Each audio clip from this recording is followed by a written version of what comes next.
Okay, so I hope everyone had a good lunch. If you weren't here before, I'm Naima Hawk from Beta NYC. I'm their Civic Innovation Associate, and I'm here to introduce Dean Labowitz from the New York City Office of Technology and Innovation, who will be presenting on the New York City Hayes Innovation Prize. So give it up for Dean. Yay. Okay, hello. Oh wait, nope. Name, how do I? Oh. I'm sorry. Sorry. Give me 1 second.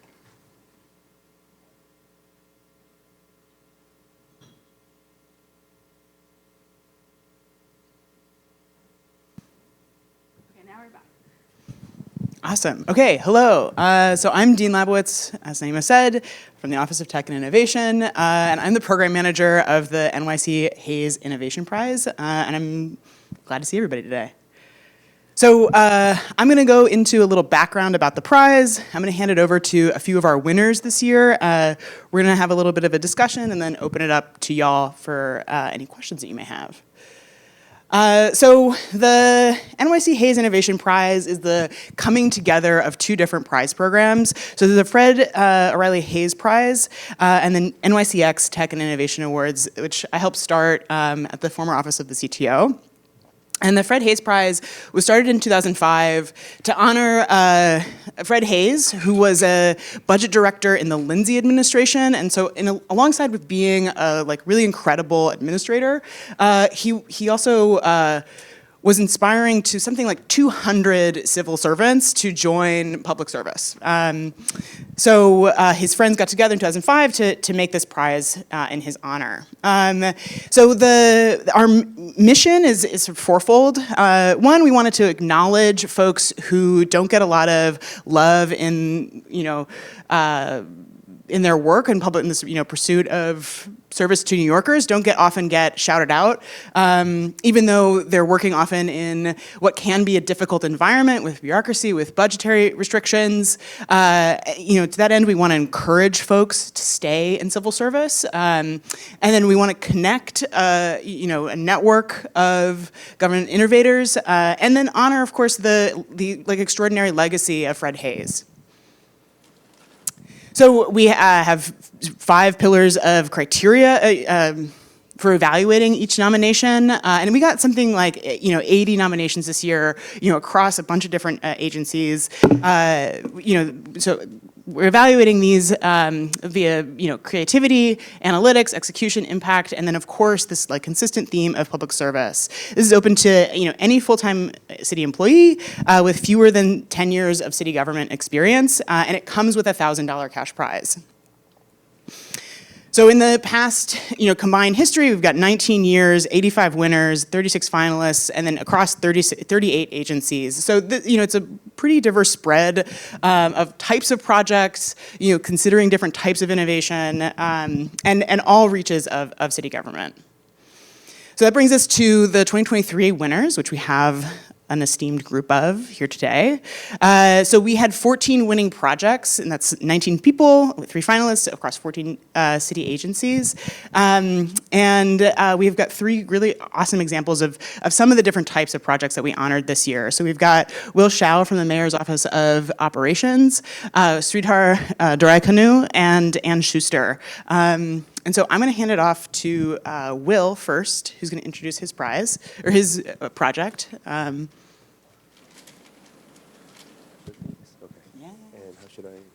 Yeah, okay. Just like a... Okay.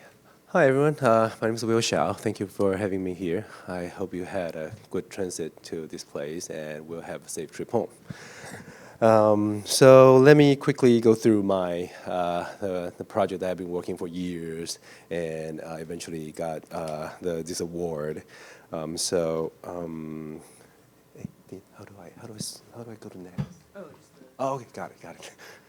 Okay, so a little bit of background of this project. This project in year 2020, 4 years ago, there's a local law 37 that requires all the agencies, capital agencies, to report their project and the budget in the public online capital project database. So there was a task force, and there was also an advisory board, which including mayor's office operations, mayor's office, city council, and comptroller.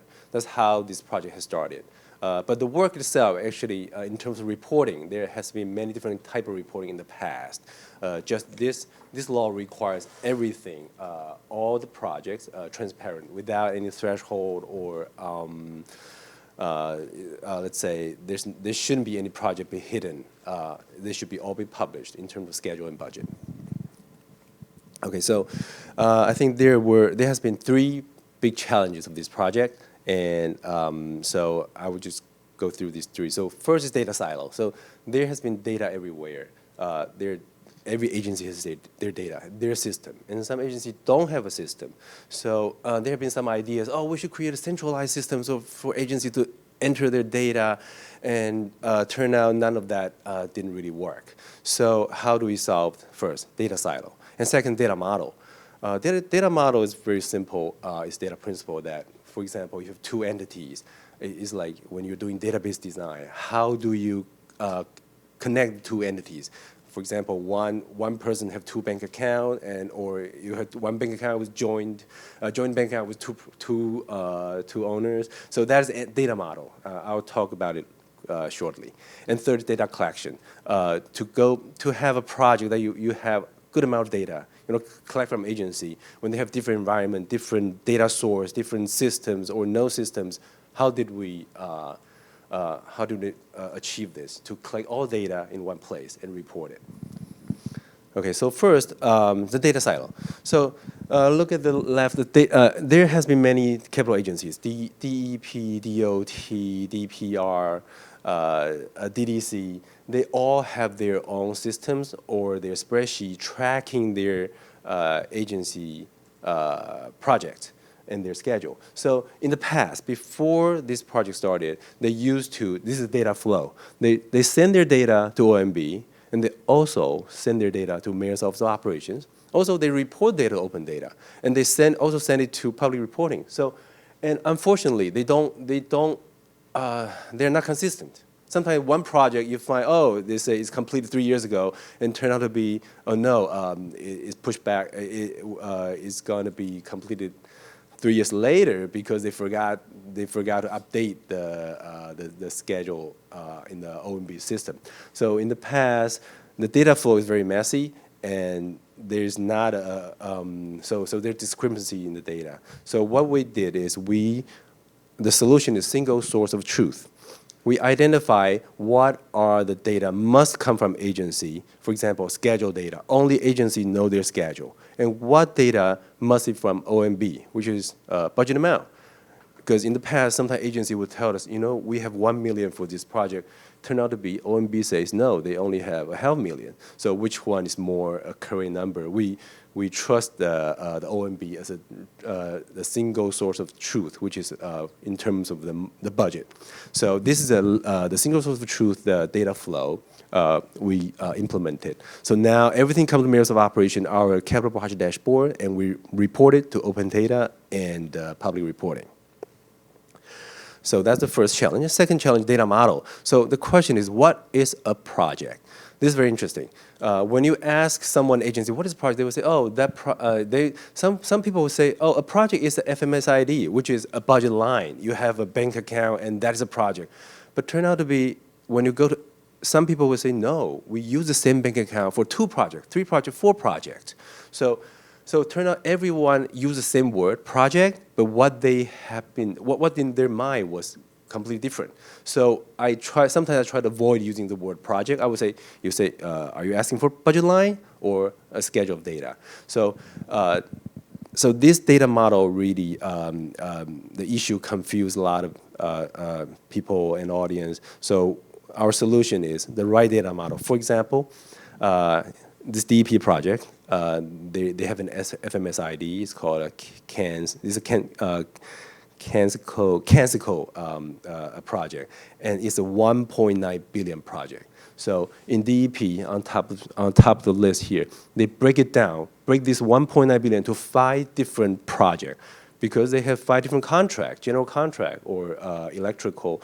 They have 5 different set of schedule to manage this project. So you cannot say, oh, this is one project, and when is it going to be done? It's 2030, 2026. So the way we solve is we show the data relationship, the entity relationship as is. We say, when you have 5 schedule, that is 5 projects. So the project would be the unique combination of budget line item and schedule. So the other way around, in the bottom, we see, oh, in DEP, they say they have one simple project called PSSI, is reconstruction of Richmond Avenue, and they actually have 3 funding sources. They have FMSID, PS 295, 322, 323. So this is a case that one project have 3 bank accounts. And so in this case, you cannot say, oh, this money is 66 million. You probably should add them up. So you know the full budget picture is they have 3 FMS, 3 budget lines. So that's how we solve the data model issue. We identify the entity and the relationship and show them as they are. And so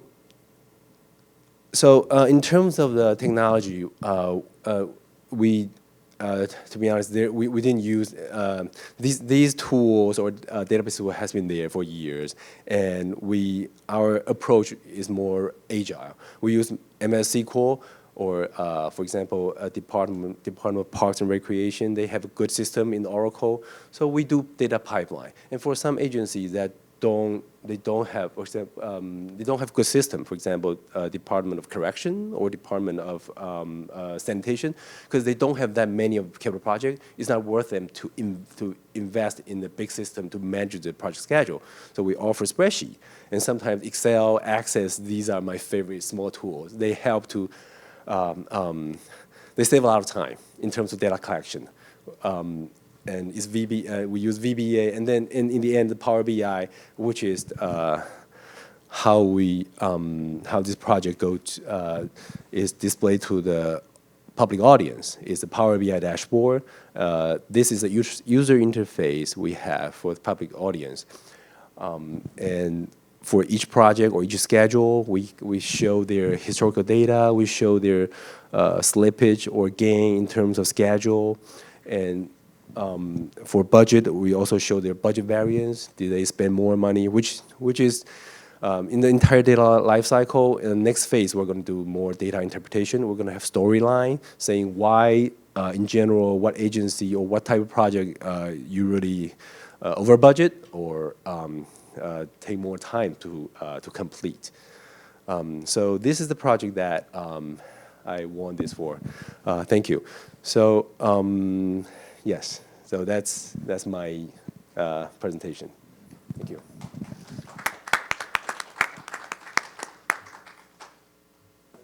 Sure. Thank you.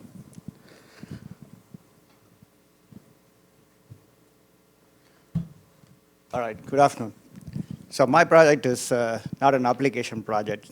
It's an infrastructure project. So it'll be very easy for you to correlate and easily grasp it.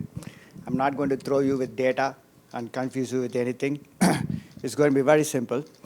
So how many of you go to online, try to pay a bill or DME transaction, go to a DM office, and they say the database is down? So I think everybody has gone through that. Any online transaction or anything where you go there, the data is not there because it's taken down for maintenance. You want to see something in your phone, the phone, they say, is pushing software, iOS push, right? So this project is basically about automation of the database patching, which is exactly what happens when we take down the database for maintenance. So this whole project, how we moved from the manual process to automation, and how we worked with the agencies to make sure that window is very minimum, and it is also with an understanding with the agencies to know that when they really want to take it down for maintenance, so they can communicate to the New Yorkers, whoever they serve, that is the time their database is going to go down. So basically the whole thing is the travel by us from manual process to the automation. How do we journey went through? How do we reduce the manual resource? How do we cut down costs, the overtime costs, complete end to end?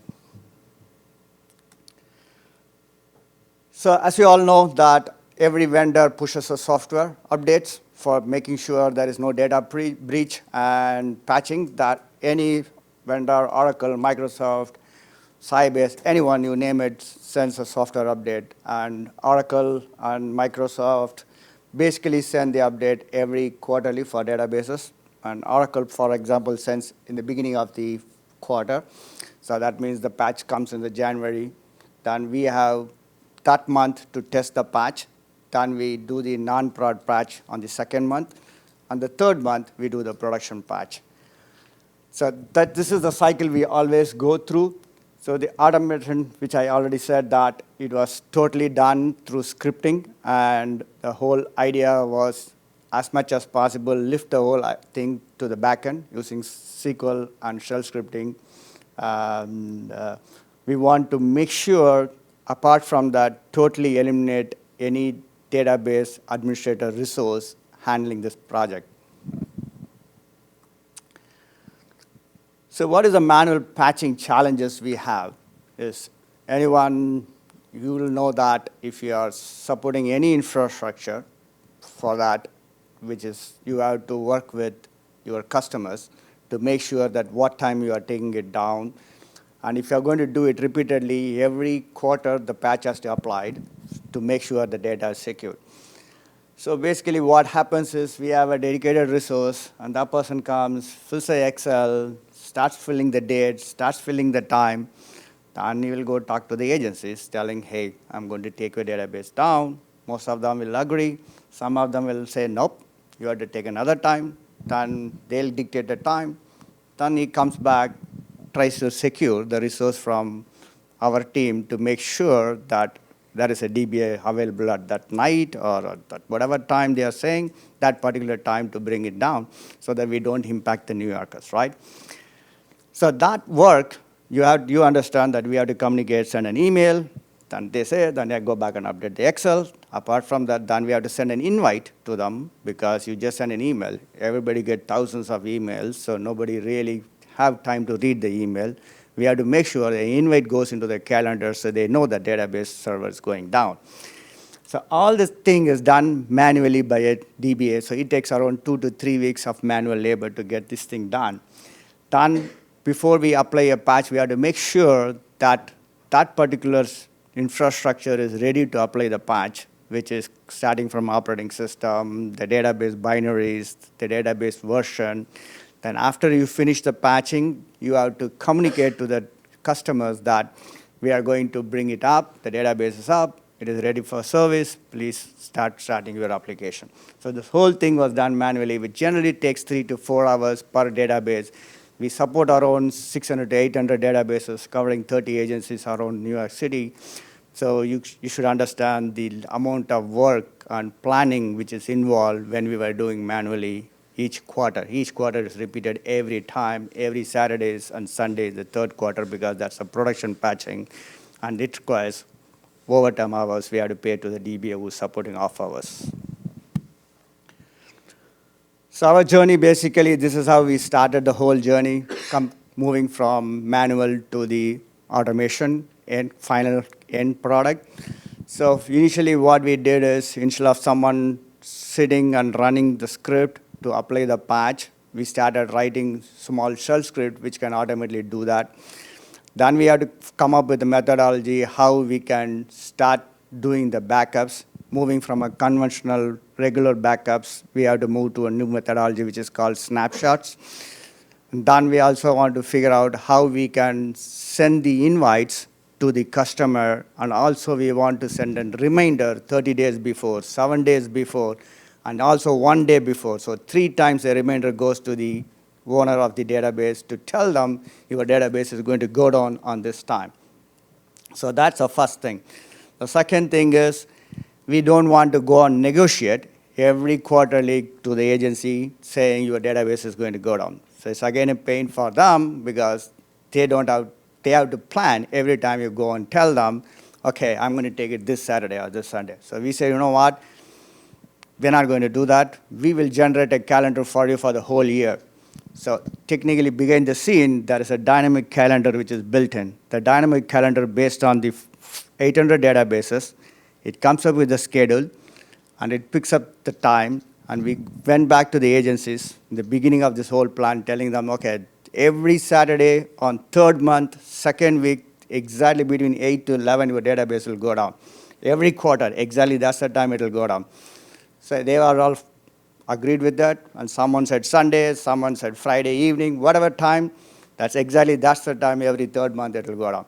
So now the calendar is released to them, so they can plan very well, better, and inform their customers that that particular time the database is going to go down. For example, agency which serves a customer for paying tax bill, they don't want to do it on Saturday. They want to do it on Friday night because they are doing some processing. So they dictate that time, and based on that, the whole calendar is released for them. So everybody can do a better planning. So that was done. And also, sometimes when a DBA manually does this work, after he was finishing the patching, he forgets to inform the customer your database is up. So we automated it automatically after the patching is done. It sends an email out to the customer that the database is ready, start using it. So that was the final state. And also what happened, because the calendar schedule is already there, which is also stored in the database, there is no need for someone to send an email and send an invite every quarter. So now what happens, automation will automatically read the calendar, which is in a database in a table. It's simple. So it just reads it, picks up the date and time, automatically sends an invite, done exactly 30 days before, sends an email reminder, 7 days before. It also does a pre-check. What is pre-check? To make sure the operating system is good, the database version is correct, everything it validates, sends an email to the administration team to check it, to make sure within 7 days, if there is something missing, fix it. If there is not enough space. So it has to, so the database administrator has a time for 7 days to fix a problem, so that when the real patching happens, nothing fails.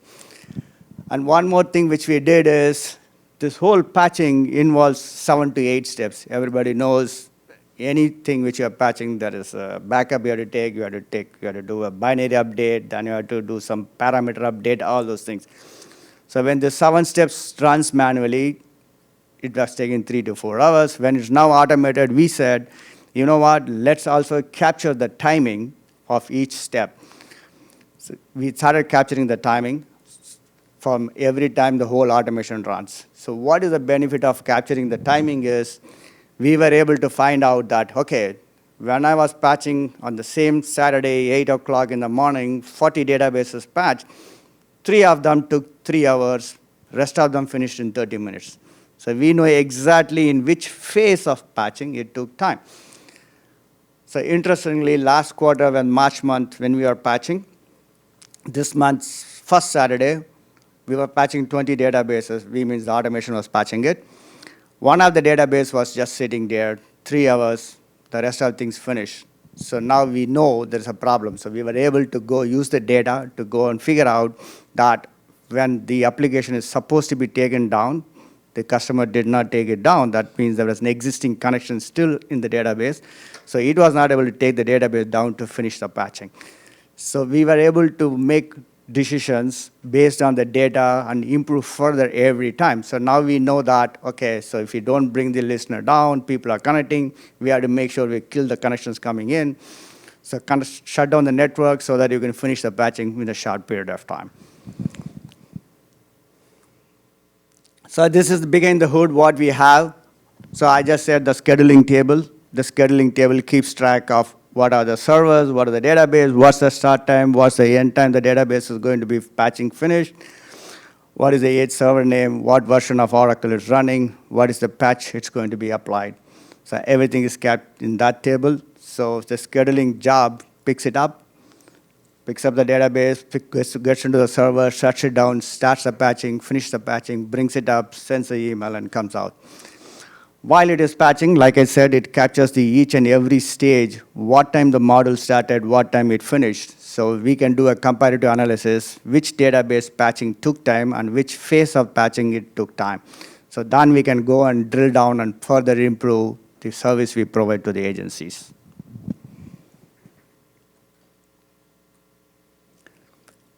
I think I pretty much covered this. This is basically how tedious it was when we are doing it manually with a person sitting and doing it, planning it, scheduling it, running the repeatable jobs took 3 to 4 hours. Then after we moved it to automation, nobody knows when it is going down. You should understand that on a Saturday morning, 8 a.m., 25 AWS servers are getting patched. Nobody knows. No DBAs, no overtime, nobody involved. Everything goes down automatically, gets patched, comes up. Think as if it is in the cloud. And basically, that is the vision of OTI. It is basically building a private cloud. If you hear about that, OTI services, instead of going to the cloud, it is almost like a private cloud. That's what OTA service offering is. So which is exactly like if you go to AWS, Azure, or whatever, they do the same thing. They tell you this is the time we are going to do it, 2 or 3 times, then 4th time they force you, and they'll do the patching. So similarly here it is, we work with the agencies, we schedule it, and we automate the patching. So what all we improved is we went away from the conventional backups. Conventional backups, depending on the size of the database, it takes time. We went to the snapshot technology, which takes minutes to take a snapshot. Same way, if you have to roll back, the snapshot returns back the previous image, the VMware technology. It comes in a couple of minutes, the database is back to where it was, instead of hours of downtime if some patching fails. So the cycle improved, yes, because instead of 3 to 4 hours of each database, now it's 40 database servers are run in parallel. We can finish in an average of an hour, which is basically a database is getting done in 6 to 7 minutes. And we eliminated all the Excel work. It's DBA working 2 weeks. This whole 2 weeks of full man hours is removed now because everything is scheduled and automated now. All right, that's pretty much I have. I would like to transfer to Schuster to take over.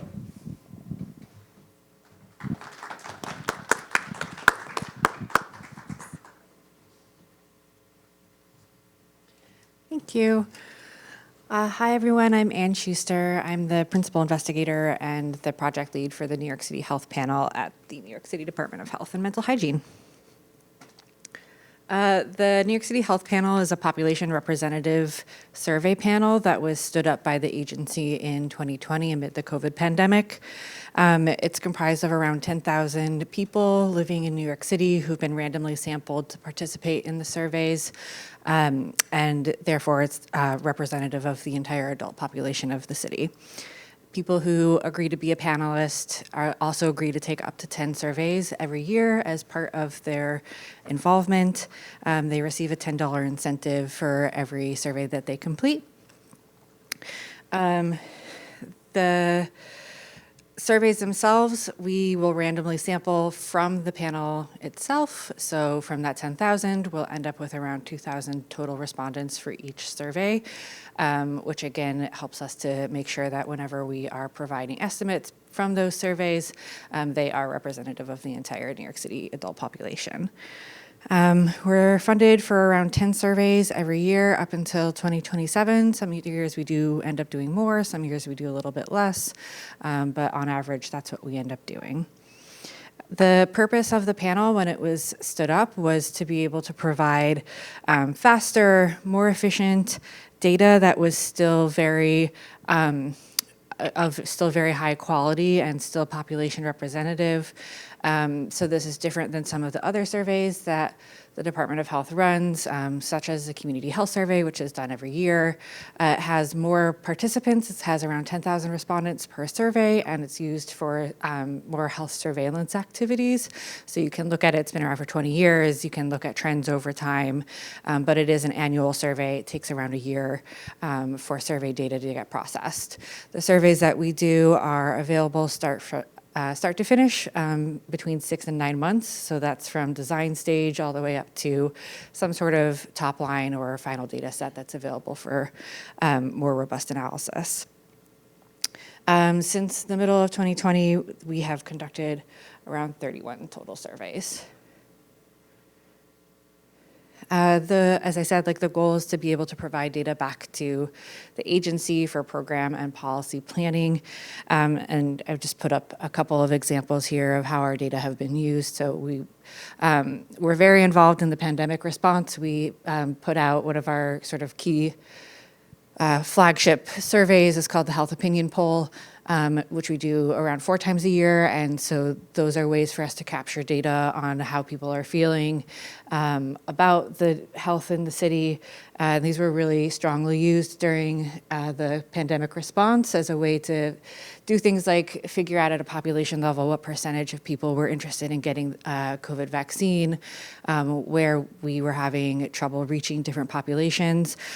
So the second bullet point there is some of the data that we collected during vaccine rollout was used to sort of identify communities within the city that might be harder to reach or were bringing or had lower vaccination rates, and we were able to sort of provide that information to the response teams, to the programs teams that were then able to go out and target those communities a little bit more intensively.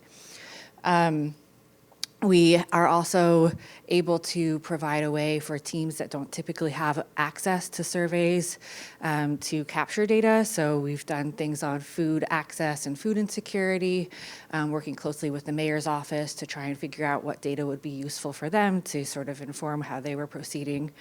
And then also on energy insecurity. So this is related to things like whether people are using their ovens to heat their apartments and that sort of thing, and trying to understand where some of those gaps might be so that folks could target better ways to improve like a variety of things, health issues for New Yorkers. Also right now, we implemented last summer the first sort of like reproductive health survey for the city at a population level, so we can look at women's health and women's rights within the city, and this is directly feeding into the agency's abortion access work group. And the data that we collect are shared in a multitude of different ways, so have a nice little tweet that's up there using some of our data, but we're also doing peer review publications. We work with teams to publish what are called epi-data briefs, and those are on our website for review. And then, as I said, things like reporting directly back into the things like the Incident Command Center for the pandemic. So there's a lot of different ways that our data are used, both internally and then also externally, and shared with the public. We are continuing to grow. Right now, we are working on empaneling 25,000 new panelists. This is a pretty intensive process. But we do need to refresh the panel every once in a while, and so that's what we're doing right now. We retired around 3,000 people last year, and then had the opportunity to recruit this additional group of 25,000 out of 2 other surveys that were implemented on behalf of the Department of Health over the last 6 months. So those folks will be eligible for the next survey, which will be launched in May. We're also expanding to include 2 subpanels. One is a qualitative panel. I think quantitative data, which is what we typically collect, is obviously very important, but sometimes it's easier to get at some of the deeper issues that people are facing by collecting qualitative data as well. So last year we asked our existing panelists if they would be willing to also participate in any qualitative research that was done. And this year, for programs that are interested in working with us, we're offering an opportunity to do mixed methods research, so they would have a quantitative component and then also possibly a qualitative component if they'd like. We are also operating a cohort study on long-term outcomes of New Yorkers with COVID-19. This is looking at things like long COVID, but also trying to understand some of the social and economic burdens that people who've had COVID-19 may have faced over the last few years. So this is a longitudinal survey that's right now planned for 2 years, surveys every 6 months. So those are the 2 subpanels that we're launching this year. And then we will also continue to administer surveys that capture lots of different issues that are important to the Department of Health, we are currently soliciting for our next sort of agency-wide survey, which is open to any program or policy group within the agency. They can apply, and that survey will go out this fall sometime. And that's it. Thanks. Oh, are you on? Oh, I don't know where this one came from. I don't either. Okay. Oh, great. Thank you so much. So much. Can I give this to you? Or You can. Okay. I think this is working. Yeah. Okay. Well, thank you so much to the three of you for presenting such thorough and just like interesting summaries of what you're working on and what won you the prize. I think that this group is an interesting one because we have like three very different like types of government work and sort of like interfacing with the public. You know, like you're working on like bringing the public's voice into government. Sridhar, you're working on like the very backbone and the infrastructure of like how all of anything gets done. And Will, you're working on like sort of conveying and sort of like an active transparency of sort of conveying the information to the public, which, you know, sort of three very different kinds of modalities. But to start, you know, these awards are about your work, of course. It's also about like you as people. So I want to start with the first question of, what's your favorite place in New York? Okay, so when I moved to New York City, 2004, I lived like a few blocks away from Times Square. I feel like Times Square was the best place. I love the neon light, the nightlife. That was so nice. But things changed. 20 years later now, I try to avoid Times Square. I don't want to be punched by unlicensed Mickey Mouse or Spider-Man. So I would say now I prefer more quiet, a convenient place. Sometimes during lunch break, walk to Chinatown. I walk to Soho, just have a nice walk. So I would say in general, somewhere near my office, but it has changed. Sridhar, what about you? So, well, actually I dreamed working near Wall Street. That was my dream before I came to the country 20 years back. I really wanted to work in Wall Street. That was my goal, and I wanted to be around there. But after my first job, then I said, no, I will better stay back in New Jersey. So the best place for me here, obviously Brooklyn. I love Brooklyn. Anything around the Dumbo, that area, walk around, is fantastic. I love that's the area which I like most in New York City. For me, I think I will go with the botanical gardens. Which ones? I mean, I've got to go with the New York ones. The others are fine, but you really can't compete. Yeah, so New York Botanical Gardens. I grew up in a much more rural area, so I think, especially like during the pandemic, it provided a really nice green space to be out, and it's still somewhere that we just really like to always go to in the spring. Looking forward to, I think, our annual trip out there in probably a couple weeks to see all of the flowers. Wonderful. So I have a follow-up, just because this prize is so much about like the work that y'all are doing, and then also just you as people. For each of you, what brought you to city government, specifically in public service in general? And I start at your end first. Sure. So, I mean, I've always worked in the public sector. I worked for nonprofits before I came to the Department of Health, and I think like I said, I grew up in a pretty rural area that had a lot of economic disadvantages, and I think that sort of having the opportunity to leave that space and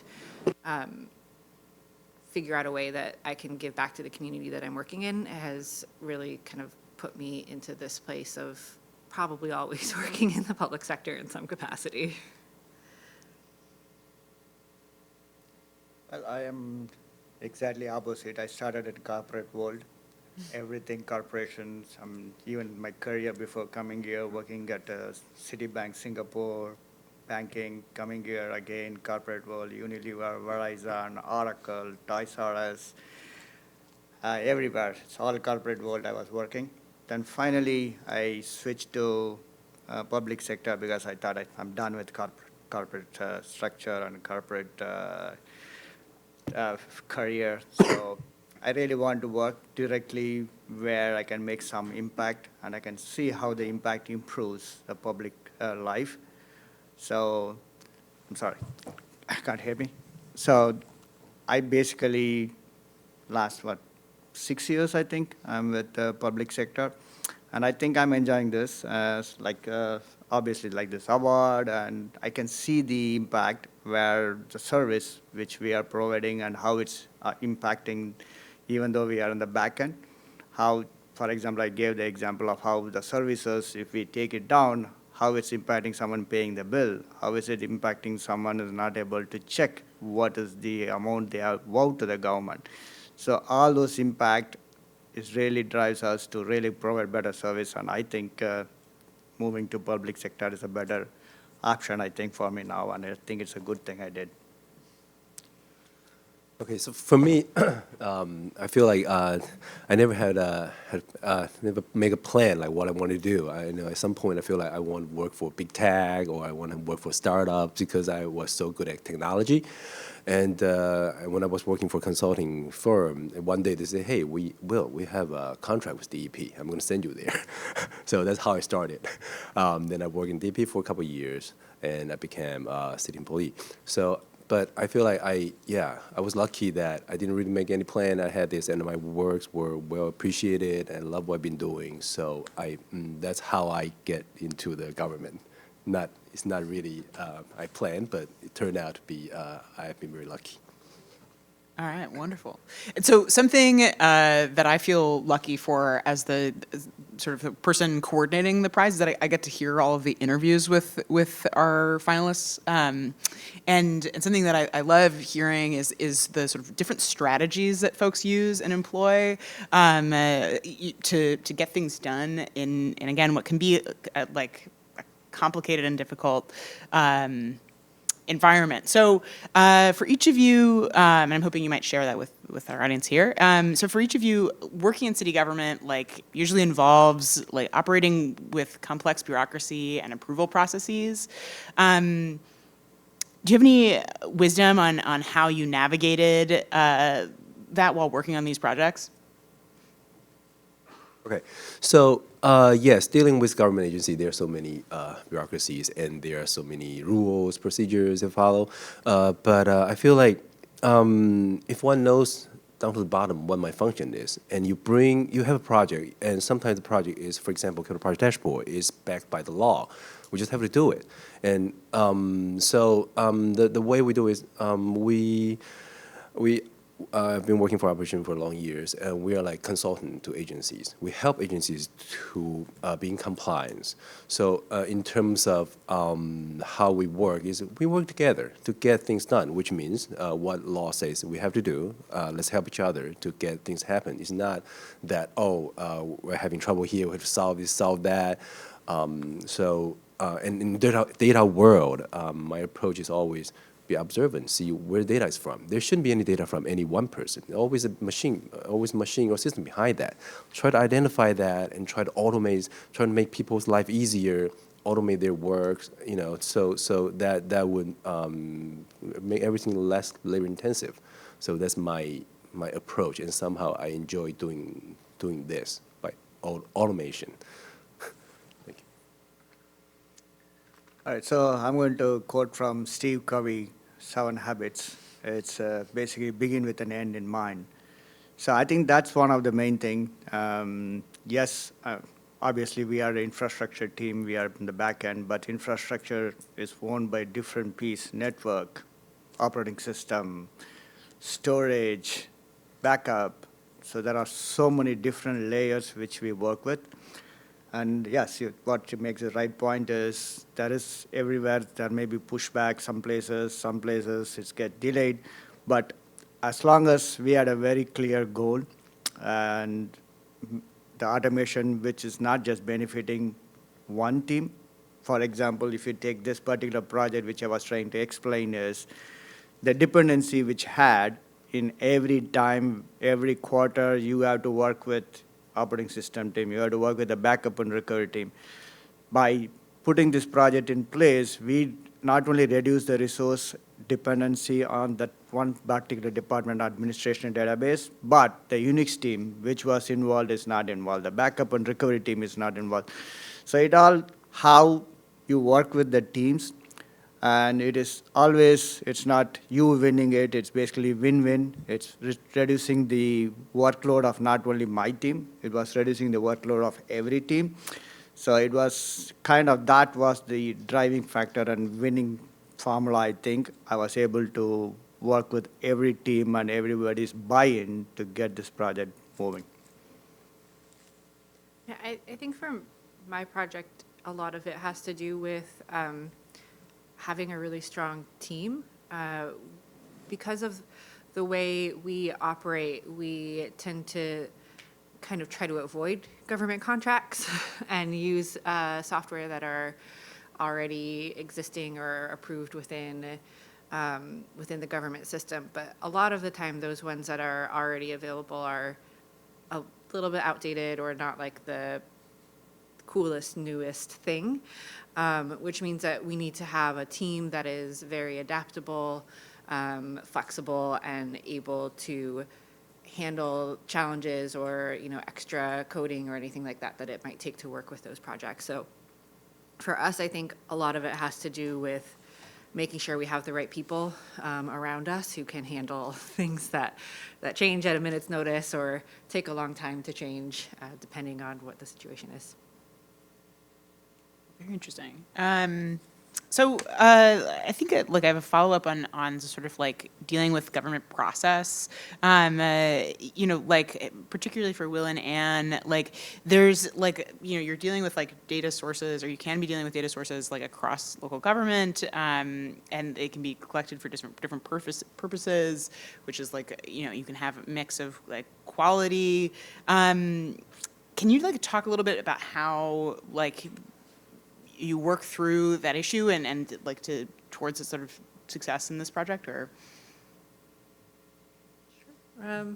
We collect data for groups specifically, but we'll have a lot of people who will come to us and want to ask a specific question or figure out a way to measure something. And I think part of our responsibility and our job is to help them figure out what other data sources already exist that may be able to do that for them better. So my unit overall and the Center for Health Population Data Science, in which my team is based, collects data from a lot of different types of surveys. We also house the Vital Records Department and manage or serve as data stewards for things like Medicare and Medicaid data.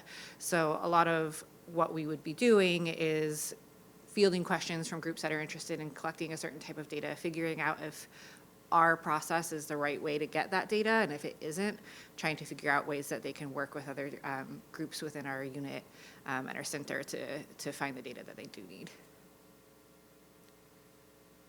So for me, because for long years, I've been the hands-on person to collect data. So I have good experience in terms of how to get data from agencies, especially when sometimes there's an emergency task or a request. City Hall say we want asylum seekers, we want numbers, we want this from where. So we have to quickly identify where the data is from. And then in terms of, I personally really enjoy using small tools, as I just explained, Microsoft Access or Excel, or now later we use SharePoint. So which means, for example, a while ago, we wanted to have an indicator, see what is Staten Island Ferry number from. But it's really just one number every day, and it's not worth to say, oh, let's go to DOT, let's find their data source, let's build a data pipeline, because in the end of the day, you need only one number. So we create a small spreadsheet online on SharePoint. We share the DOT, say, whoever that person is, please, every day, put a number on it and the date.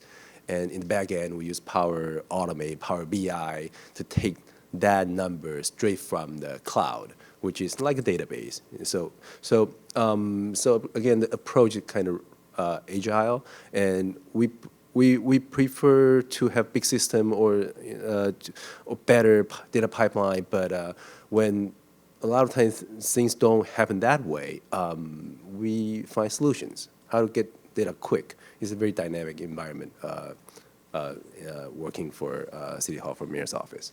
So yeah, that's my answer. Thank you. Okay, so I just want to add here, obviously,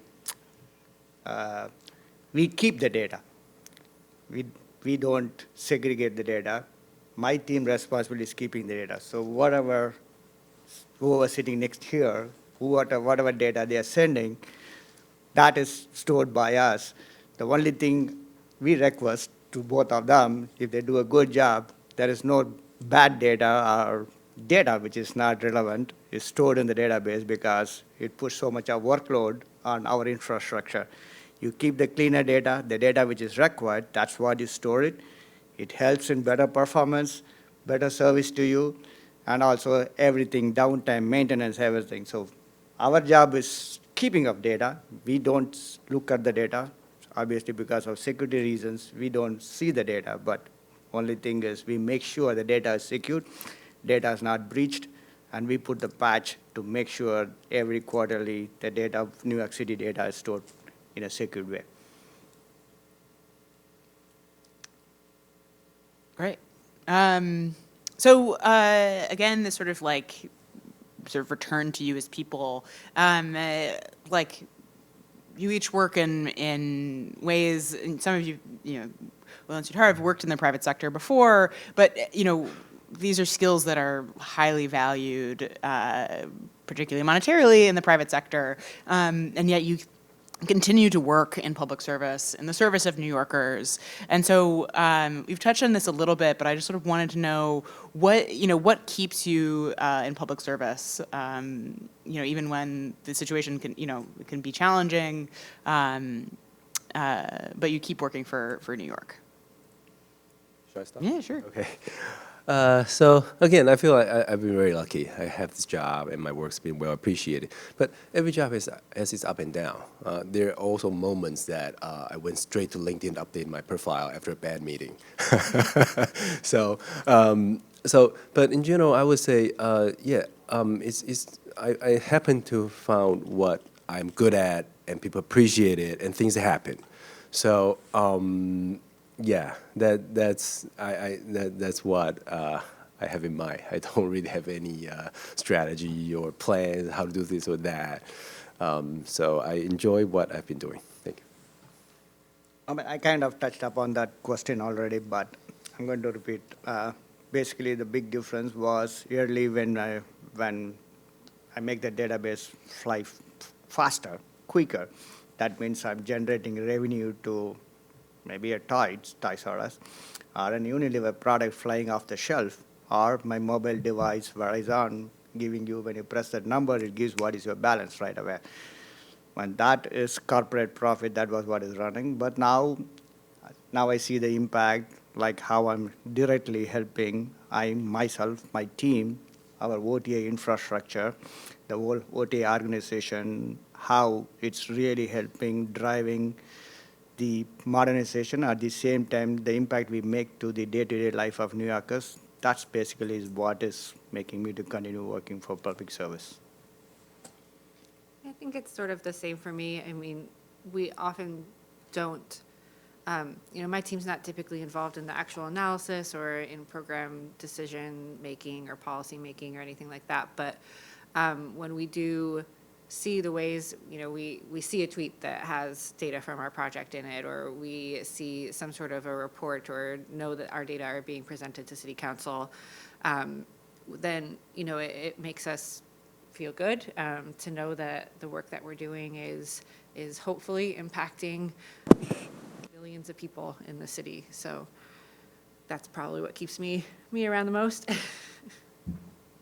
That's amazing. So I have one more question, but if there's any questions from the audience, speak now. Oh yeah, go ahead. Sorry. Very creative, all three projects, definitely. I mean, it's fantastic. I think each of you touched upon, and I think Dean, you just basically put it very well to that, how the what each project's strengths in terms of what they look at it, how they deliver the product, and how everything interacts. I had a question for Will in terms of, I think, Sridhar, you touched upon integrity of the data and, the timing of the push and pull, or I guess some kind of scheduling that consistently happens. In your case, Will, since you are reporting on performance of the capital projects, is there a schedule that you folks have put together in terms of how much, when you retrieving FMS data, so it's consistently, I guess, the data is always saying, okay, end of the month or middle of the month, or, something that when somebody looks at an FMS and said, oh, this is a success schedule, or this is a budget at that point in time, and it also reflects on the dashboard. Yes. So that's a very good question. So first of all, we're collecting two big pieces. One is budget, one is schedule. So let's start with the budget, which is from FMS, OMB's data. We were lucky that OMB, they have their commitment plan on January, May, September. They follow that very strictly, so which means every January, May, September, they would have all the budget line items, their budget amount released in one as a package. So we don't really have much problem in terms of timing of the data, how fresh it is, or is it outdated. And interesting that sometimes agency, they have questions. I have an agency user ask me, why is the number in OMB doesn't match ours? The budget doesn't look right. And guess what? OMB's number is, when they release, there's a period called FMS lockdown, which means no one can edit number. When the FMS lockdown happens, OMB director would take the number for mayor's signature, which means that is approved number. It has authority. So I said, that's the answer I got from OMB. So if you think your number is different from this, I'm sorry, your number is not authorized. It's not an approved number. So that's OMB. We trust this data source so much that this is great. So now second, the agency data. They send us the schedule. Every project has a schedule. This is part of more very tricky because they have different systems or no systems, or they use spreadsheet. So every time we have to do a lot of QA. Even parks, we have back-end to back-end. We have data pipeline every day, just refresh it. Every time, because it's going to public, before we publish it, we would create a spreadsheet and build in some QA mechanism. Say, oh, this date doesn't look right because it doesn't seem to be, the start date shouldn't be after the end day, or the FMS ID is doesn't match anything in the FMS system. We build the mechanism to help them to see, to QA the data, to make sure their data is reportable. So that's the approach. For agencies, it's more tricky. We spend a lot more time with agencies to help them to say, to make the data reportable. Yes. Thank you. Thank you. Well, I think we maybe have time for one more question. Yeah, go ahead in the front here.